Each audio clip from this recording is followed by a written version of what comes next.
Info terupdate pagi-pagi pencairan PKH tahap 5 dan BPNT tahap 6 di bulan September tahun 2024.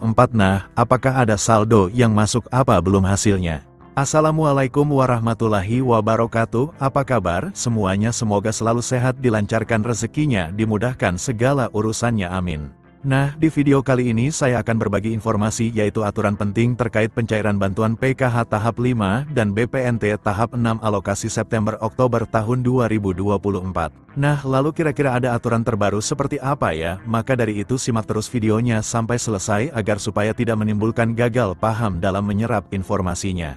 Namun sebelum itu jangan lupa dukungannya untuk channel ini, TV-ku ini dengan cara subscribe dan like jika dirasa bermanfaat dan agar tidak ketinggalan informasi terbaru selanjutnya. Bagi yang subscribe semoga selalu sehat, dilancarkan rezekinya, dimudahkan segala urusannya dan menjadi orang sukses di masa depan, amin. Nah oke, langsung saja berikut ini terkait peraturan terbaru pencairan bantuan PKH tahap 5 tahun 2024. Nah, perlu diketahui bahwasanya pencairan bantuan PKH di tahun 2024 itu masih sama ya, pencairannya melalui kartu KKS dan nominalnya pun bisa berbeda-beda ya, tergantung komponen yang dimiliki. Nah, selain itu juga sudah ada peraturan yang sudah ditetapkan dalam hal pencairan PKH di tahun 2024. Jadi untuk bantuan PKH itu adalah bantuan bersyarat. Jadi harus memiliki komponen PKH seperti anak balita, kemudian anak sekolah SD, anak sekolah SMP, anak sekolah SMA. Kemudian penyandang disabilitas berat dan juga komponen PKH lansia, serta komponen ibu hamil. Nah, kemudian ini ada beberapa kriteria untuk menentukan bantuan PKH BPNT-nya bisa cair atau tidak. Nah, jadi yang pertama peraturannya itu para KPM harus terdaftar di dalam DTKS. Jadi mulai dari anak balita SD, ibu hamil, kemudian anak SMP, anak SMA, penyandang disabilitas dan lansia tersebut harus masuk di dalam DTKS dan aktif sebagai penerima bantuan PKH. Kemudian yang kedua, di dalam keluarga maksimal, hanya 4 komponen saja yang bisa masuk ke dalam bantuan PKH. Kemudian yang ketiga, prioritas bantuan PKH yang memiliki komponen datanya itu harus aktif ya, dan padan antara di DTKS dengan Dukcapil.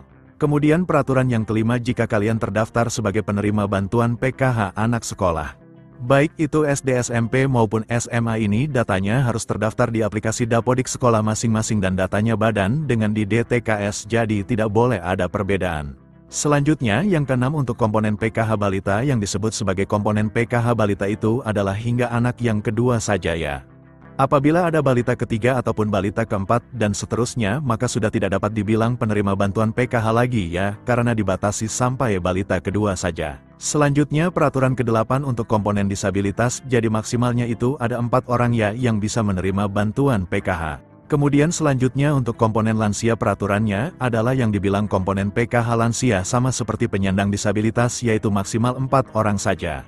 Kemudian peraturan selanjutnya untuk komponen lansia tersebut itu usianya harus mencapai minimal umur 60 tahun ke atas. Selanjutnya untuk komponen cucu itu juga bisa masuk ke dalam pencairan bantuan PKH asalkan lolos sebagai penerima dan memenuhi persyaratan. Kemudian peraturan selanjutnya untuk komponen ibu hamil, jadi yang dianggap atau dibilang komponen PKH ibu hamil adalah hanya sampai kehamilan yang kedua saja ya, jadi apabila memilih yang ketiga kalinya atau keempat kalinya itu sudah tidak bisa dapat bantuan PKH. Kemudian juga memiliki anak yang normal, yang bersekolah di jenjang SD, sedangkan untuk yang nominal penyandang disabilitas dan anak sekolah SD itu nominalnya berbeda-beda, lebih besar penyandang disabilitas SD. Maka yang masuk komponen PKH adalah komponen disabilitas yang didahulukan, jadi sudah jelas, yaitu adalah peraturan bantuan PKH di tahun 2024. Sementara untuk jadwal pencairannya, jika tidak ada perubahan akan dicairkan di antara bulan ini atau Oktober tahun 2024.